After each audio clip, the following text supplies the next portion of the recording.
gentlemen, I am the one and only DJ Storms. And after nearly a 2-week absence, I am back here on YouTube.com. For those of you who have forgotten, I am known as Mr. Controversy and the operator of the best damn Twitter handle known to mankind. This is the Lightning Flash update for August 31st, 2018. Last day in August, and next week I start college classes again. To those of you who have been supporting me, I say thank you. I may not be able to get as much content up as per usual, because this summer has been an extremely busy month for the DJ Storms brand. I've been going left and right, up and down. I've been going all different types of places. I've been getting interviews done. I went to NXT TakeOver Brooklyn. I got a new Adam Cole Bebe shirt. I've been doing pay-per-view reviews. I've been doing rundowns. I've been doing special edition videos. I did four storm streams altogether, but I did 3, I believe, this summer. Storm streams should return in October. I currently have like 5 people on tap for them. But if I don't get enough content up, please be patient. I may not be able to get a Lightning Flash update up every week because I'm starting my accounting courses in the fall, and it's going to be very complex, trust me. But nevertheless, we are going to cap off the summer with a bang before we have the unofficial end for summer on Labor Day. And we are going to start off with the weekly show reviews as always. Raw sucked, as always. In other words, the sky's blue. Roman started off the show. And you already know that that's an automatic down. Called out Braun. And Roman wanted to rag on Braun for saying all he does is say, "Get these hands." Roman, all you do is prance around Monday Night Raw screaming, "This is your yard," so you have no right to speak. Sit your ass down. Braun Strowman actually spoke the truth about how Roman Reigns is merely still the Universal Champion because of his boys. And Strowman said he's going to be cashing in at Hell in a Cell, inside Hell in a Cell. Ziggler and McIntyre came out. Constable Baron Corbin came out. And he made a tag match for later. He said, wow, this is going to be something that's never been done before. Something nobody ever saw coming. Yeah, like we didn't see a tag match coming. I mean, it's like every other week there's a tag team match. It's like it doesn't matter what you do on Monday Night Raw. You're going to end up in a tag team match in the main event. It's theater a long week, every single week. But Baron Corbin made a match between himself and Finn Balor the first time and ended in DQ, and then he restarted the match because now he's the acting general manager, and he defeated Finn Balor in a no disqualification match. Absolutely terrible. Ending was stupid. This whole storyline is stupid, and just when I thought they were actually going to rejuvenate Finn Balor's career, they do this. HBK's coming to Raw next week. And we got the Bellas versus the Riot Squad. Yeah, like that's going to ring in some excitement for Monday Night Raw. The Bellas versus the Riot Squad. Sasha Banks defeated Dana Brooke. It was basically a 3-minute nothing match. Rollins addressed the crowd and said that he was going to do an open challenge. Owens answered, and this was actually the only good part about Monday Night Raw. You know, I always say that Monday Night Raw is 2 to 3 highlights. This was the only highlight on Monday Night Raw. Seriously, Rollins has single-handedly become one of the only good things about Monday Night Raw. This is a great IC title match. Nice back and forth. Kevin Owens actually hit a stunner. Rollins sold it like The Rock. We actually had a huge moment where I believe they were on the top rope. I think they were on the top rope, and I don't know. I think did Rollins go for that Falcon Arrow combination? I'm not sure. I think no, he didn't.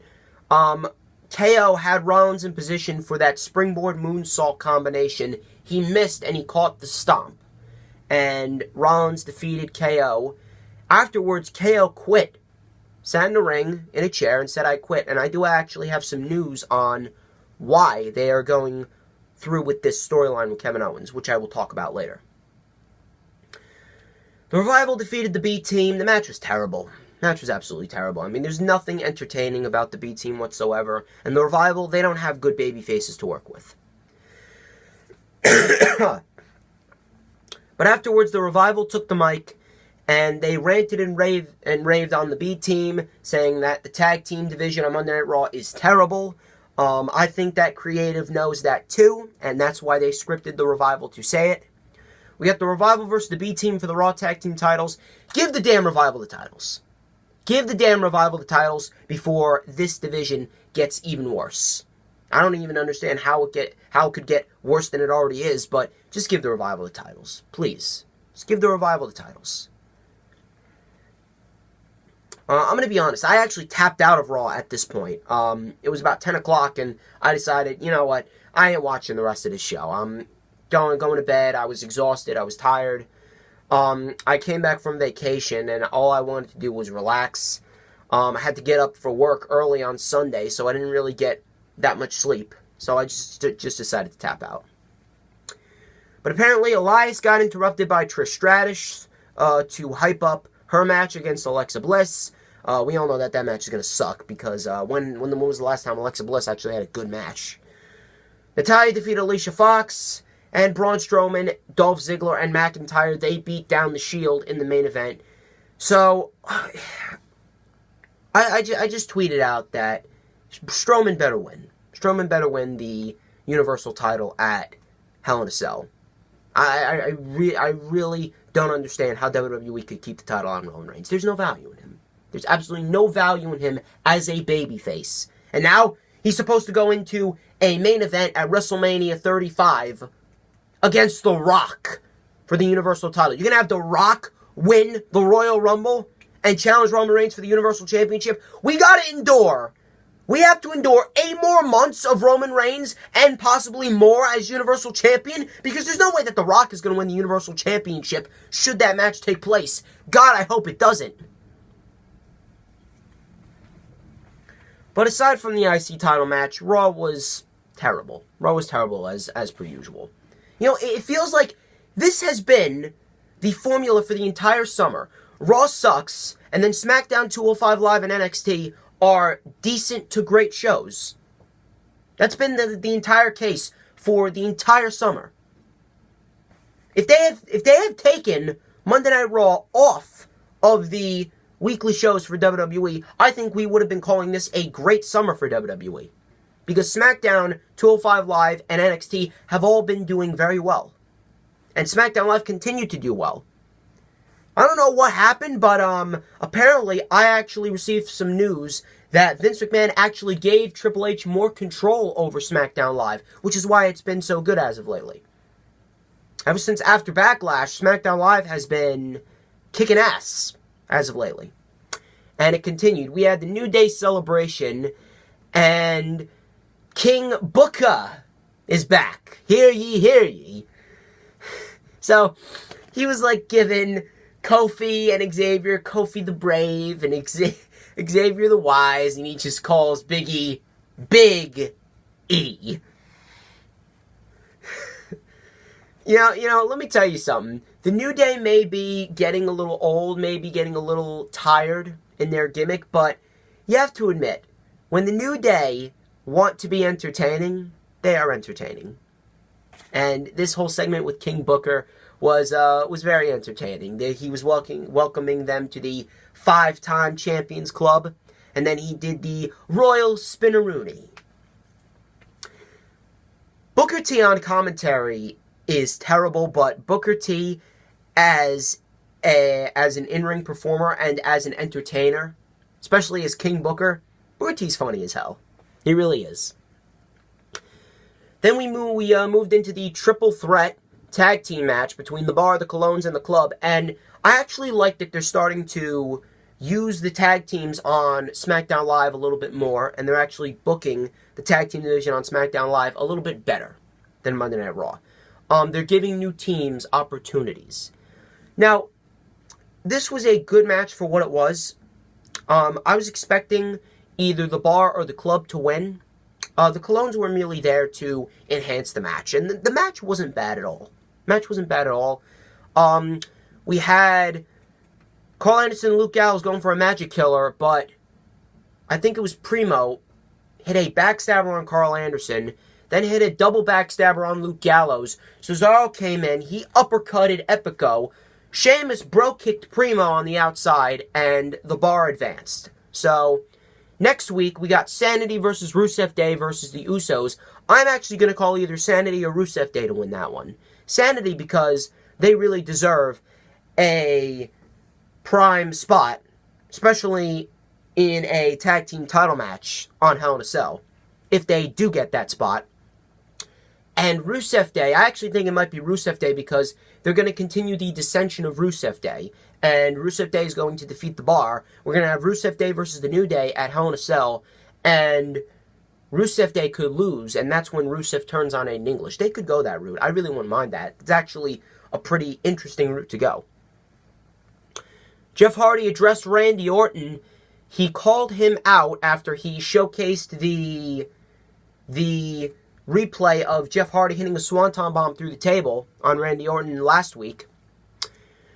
Orton came out and he said that Jeff Hardy is going to suffer, basically. He said that he was going to dismantle Jeff Hardy piece by piece. He said that Jeff Hardy will remember him as the 3 most dangerous letters in the entire WWE. Jeff Hardy actually had RKO face painted on his face, so that was a nice touch.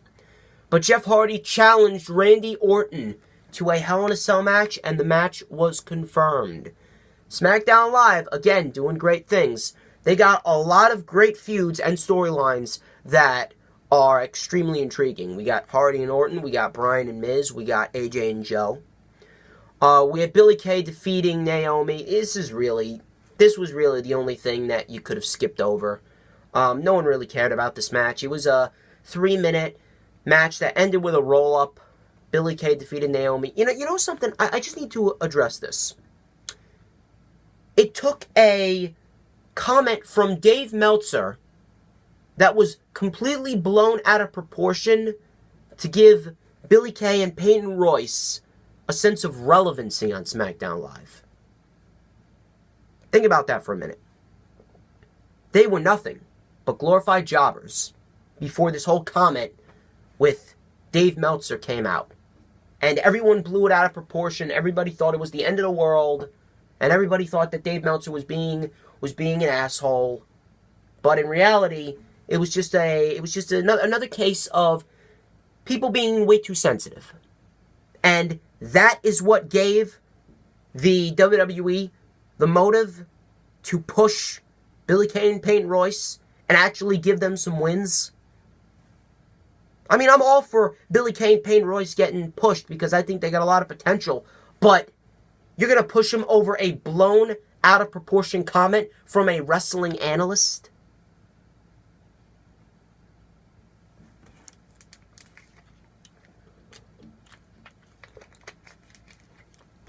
Doesn't really make too much sense. Brie and Bryan, they addressed the crowd. Almas actually interrupted them. Zelina Vega she was trashing Brie. She was trashing Bryan. Paige actually came out and made the match official. Bryan versus Almas. It was turning into a good match. It was actually a very good match before The Miz came out, distracted Bryan. Brie Bella took care of Zelina Vega. Then Maurice took care of Brie.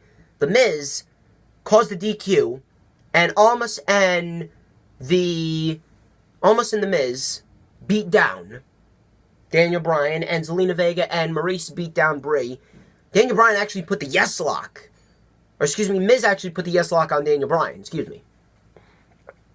So, Miz and Maurice creating even more tension for their match at Hell in a Cell. Styles addressed the crowd.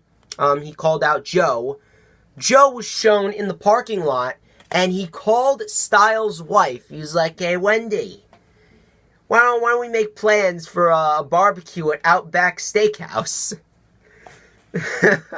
So Samoa Joe I don't know, like, how Samoa Joe comes up with this, but I really think that Samoa Joe is going to become WWE Champion. There's no way that you can't give Joe the WWE title, whether it be at Hell in a Cell or Super Showdown in Melbourne, Australia on October 6th. Styles actually went to go find Joe, but he was gone. Charlotte then defeated Carmella. This was for the SmackDown Women's title, and you know something? This was actually Carmella's best match as a singles competitor. Why now, all of a sudden, Carmella decides to... Why all of a sudden now, Carmella decides to put effort into her in-ring work? Why all of a sudden now, Carmella is somewhat decent, but during this entire title reign, she was terrible? Where was this over a year ago when she won the Money in the Bank contract for the women? Where was this at the beginning of the year? Where was this when she cashed in? Where was this during her matches with Asuka and Charlotte? Where was it? Now you decide to bring it out? Come on. But Charlotte won. I knew that she would. Becky came out and she attacked Charlotte, and Becky calls out Charlotte for Hell in a Cell and called her a bitch. So we're going to get Becky versus Charlotte at Hell in a Cell as well for the SmackDown side on the pay-per-view. Very good show was SmackDown Live, and SmackDown Live continues to be better than Monday Night Raw in every sense of the word, and I really do hope it continues going into Hell in a Cell and for the rest of 2018. 205 Live. 205 Live doing it again. Their main events continue to be stellar. Their main events continue to be on point in every sense of the word. So, show started off with a decent match between Akira Tozawa and the Brian Kendrick. Akira Tozawa won, getting his revenge on the Brian Kendrick. And Akira Tozawa, I don't know where Akira Tozawa goes from here, but I assume that they're going to be doing something with Akira Tozawa. I don't think that he's going to have another match with Lio Rush. I think Lio Rush is going to move on to somebody bigger and better. Hideo Itami, he defeated a jobber. Well, he didn't defeat a jobber. He actually was beating down a jobber, Colin Delaney, I believe, until Mustafa Ali's music hits, and Mustafa Ali, he comes back. Mustafa Ali is back, and I believe that this is going to be the undercard feud, the main undercard feud, besides the Cruiserweight Championship that is going to be carrying 205 Live for the, for probably the first half of the fall, I would say.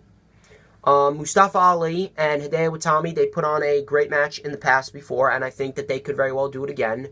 I'm very much looking forward to how they end this feud, because we all know that when they end a feud for 205 Live, they always do something big, like a no disqualification match, or 2 out of 3 falls, tornado tag, street fight. But Mustafa Ali's back. I can't wait to see what he does with Hideo Itami. Cedric Alexander called out Drew Gulak for next week.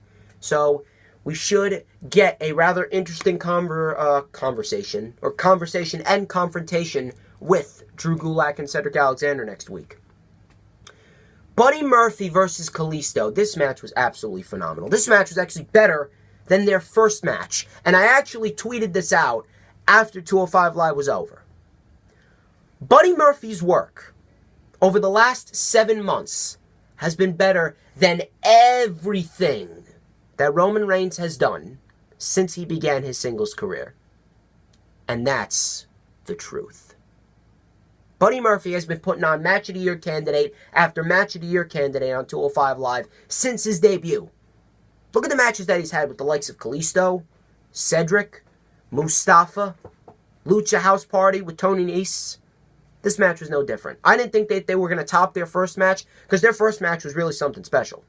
But they outdid themselves. They started off a little slow, obviously, and they had Tony Nese and the Lucha House Party get ejected, but after that, they really picked up the pace. Buddy Murphy, every time he takes these inverted Hurricane Ranas and Spike Ranas, no matter who it may be from, I feel like he's going to break his neck one day. Dude, please. Please be careful. Keep the inverse Ranas and Spike Ranas selling to a minimum, or else you're going to break your neck, buddy. please. But this match went back and forth. Callisto actually did a monkey flip to Buddy Murphy and sent him into the timekeeper's area. We had Callisto, he did a spike Rana to Buddy Murphy while Buddy Murphy was tied up in the ropes, and Buddy Murphy went head first into the mat. I thought that was it. Buddy Murphy kicked out. Buddy Murphy utilizing a huge spinning powerbomb to Callisto. Callisto kicked out. In the end, Callisto got kneed in the face and then hit with Murphy's Law.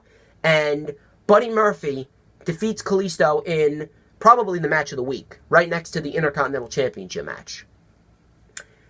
And I stand by that statement. Buddy Murphy's work has been better than everything that Roman Reigns has done since he began his singles career. Great episode of 205 Live. I can't wait to see what they do next week with Cedric and Gulak. Also, Buddy Murphy versus Cedric has actually been confirmed for WWE Super Showdown. So we could get another Match of the Year candidate. NXT was a rather intriguing show. It was an intriguing show mainly because of the fact that William Regal was trying to figure out who attacked Aleister Black. Gargano kicked off the show and said he failed the NXT universe. He said that he became Tommaso Ciampa. He was going on and on before William Regal came out. He asked if he attacked Aleister Black. Gargano said, "Look into my eyes and you'll know the answer." The Velveteen Dream came out and he was calling Johnny Gargano Johnny Failure. Dream versus Gargano was set for next week. So that should be a rather great match, if I do say so myself. Their first match was great. I don't see why this match shouldn't be any greater. Or any less great. Dakota Kai versus Aaliyah. This was a decent match for what it was. This was mainly about Dakota Kai getting some more, momentum on her side. And I assume that she's going to go into another match with Lacey Evans. These two went back and forth. Dakota Kai won with that sunset flip neck breaker on the knees. I don't know what she's calling it, but regardless, it's still a brutal looking move. And Dakota Kai defeated Aaliyah in a decent match, and Dakota Kai gets some momentum on her side. So the Velveteen Dream was in question, was in a questioning session with William Regal and an investigation guy. The Forgotten Sons were then brought into the office, and it's this new heel stable with Wesley Blake and a couple of other people. I can't remember their names. I think Gunner from Impact Wrestling is also a part of that stable. I can't remember his WWE name, but regardless, he's a part of the Forgotten Sons, I believe. They said they did not attack Aleister Black. They were on their way to William Regal's office to ask William Regal for an opportunity. And William Regal granted them an opportunity next week. And I believe that they are facing the Street Profits, if I'm not mistaken. Nikki Cross was in the backstage area talking about how she saw somebody attack Aleister Black, or she was laughing and spinning in a chair, and then she answered the phone, and Bianca Belair came in, and she was talking about, look, when you're ready to focus your attention where it belongs, I'll be waiting. And I don't know how nobody laughed during this segment. Nikki Cross is just going "Hi, Bianca." And William Regal, that other nerd, and Bianca Belair, they must have nerves of steel, because this entire segment, I was laughing my ass off. I couldn't stop laughing at this. I don't know how Nikki Cross does it, but my God, is she entertaining. This led to a supposed match between EC3 and Raul Mendoza until Lars Sullivan attacked EC3, and he says that, your name comes out of my mouth and I will lay you out. And then he laid out Raul Mendoza. So EC3 versus Lars Sullivan going into NXT TakeOver War Games. I wouldn't mind that. Keith Lee defeated Luke Menzies. Keith Lee continuing to impress. He was able to do a Hurricane Rana. He's 330 pounds and he's doing Hurricane Ranas and drop kicks.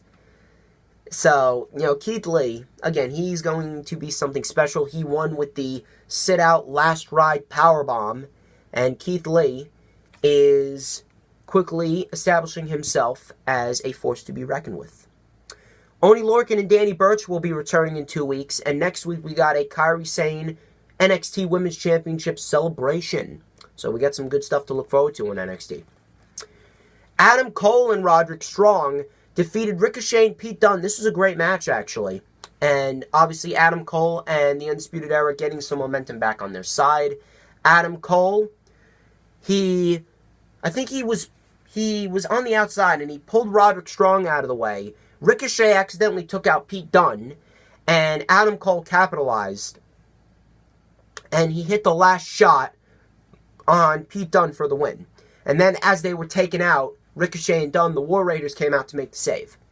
So, rather intriguing episode of NXT. I'm interested to see where they go from here as far as this Aleister Black storyline goes. Now, onto the news, rumors, and reports. I have the updated card for WWE Super Showdown, and it reads as follows. The Shield versus Braun Strowman, Dolph Ziggler, and Drew McIntyre. Rousey and the Bella Twins versus the Riot Squad. Undertaker versus Triple H. Daniel Bryan versus The Miz for a WWE title opportunity. AJ Styles versus Samoa Joe for the WWE Championship. And Cedric Alexander versus Buddy Murphy for the Cruiserweight Championship. So, hopefully it is a decent show. I'm assuming that, they're just doing this to make some more money. This is just another Greatest Royal Rumble. We're going to move on here. As reported by ET Canada, and this was actually reported on Monday, I believe, SummerSlam will take place in Toronto, Ontario, Canada in 2019. Obviously, because we know we got WrestleMania coming to New Jersey next year, and they will not be holding the other events in the Prudential Center or the Izod Center. The Izod Center is actually still standing, they just never use it. But SummerSlam is going to be taking place in Toronto, Ontario, Canada, because they got the other events during WrestleMania weekend being hosted in Brooklyn. So NXT TakeOver, Raw, SmackDown, they're going to be in the Barclays Center, as well as Access, as well as the Hall of Fame. They're all going to be in the Barclays Center. So we're going to brace ourselves for NXT TakeOver Brooklyn 5 in 2019 during WrestleMania weekend. I have a rather interesting report that was going around during Monday Night Raw and before Monday Night Raw. There was a tweet sent out by a man before Raw, and the man's name was Jason Sensation. Now, for those of you who do not know who that guy is, this is the guy that played Owen Hart when DX mocked the Nation of Domination back during the Attitude Era. The tweet said something along the lines that he snuck a gun past security and was going to shoot himself live during Raw. The police actually took Jason into custody, and Jason explained that it was meant as a joke, and the police said that he was never at the arena for the show. Jason, bro, you're a grown-ass man joking about taking a gun and shooting yourself live during Monday Night Raw? There are certain things that you just don't joke about, man. Especially after what happened in Jacksonville. Jason, come on. You don't do that. You don't ever do that. Now, I'm not sure where he came up with this, but all I know is it was not something to joke about. Not something to joke about at all.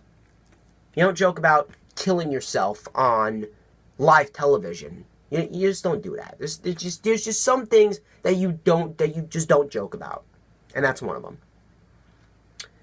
I don't know what this guy's thinking. I'm not sure what stage of his life he is in now. Maybe he's just clamoring for attention. I don't know, but I'm just gonna stay out of it. I just wanted to get that out there.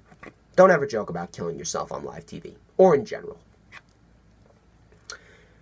Moving on here. I got a report on Kevin Owens. Now, according to Barn Burners Fired Up podcast, Kevin Owens could be paired with Paul Heyman when he returns to television. This is actually a rather interesting tactic. If you pair Kevin Owens with Paul Heyman, because let me tell you something, they've absolutely ruined Kevin Owens. They ruined Kevin Owens. So if you pair Kevin Owens with Paul Heyman, you could possibly have Paul Heyman take Kevin Owens to another Universal Championship title run. You could possibly make Kevin Owens more legit against Braun Strowman. Braun Strowman wins the title. You could give it to Kevin Owens with Paul Heyman as his general manager. That would do wonders for Kevin Owens. I would love to see that. And my final report of the day concerns Bray Wyatt. Matt Hardy was serenaded, or he really received, rather, an unofficial send-off at a live event because he might have just wrestled his last match. But apparently, Bray Wyatt is going to be in line for a slight refresh, quote-unquote, from WrestleVotes. WrestleVotes says that his character will largely be the same when he returns to TV, and he should get a push as a babyface. So, I really wouldn't mind this. I do want better for Bray Wyatt. I think Bray Wyatt has a lot of potential to succeed as a babyface, and I would love to see Bray Wyatt possibly as Intercontinental Champion. I really wouldn't mind that.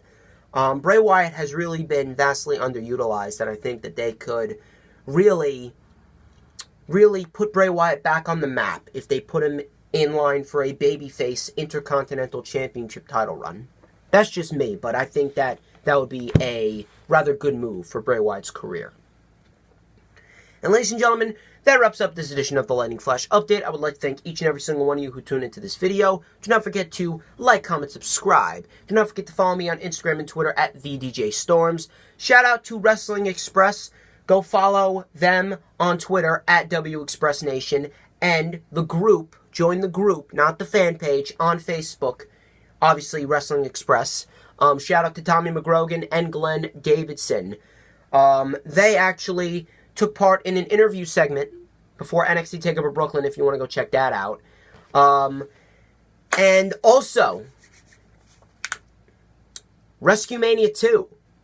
WrestleMania 2 will be taking place on September 23rd, 2018 at Felician University in Rutherford, New Jersey. And, you know, the man that I interviewed not too long ago before SummerSlam, Christopher Ford, his creative mind is working on bringing in some real good talent. So I cannot wait for WrestleMania 2.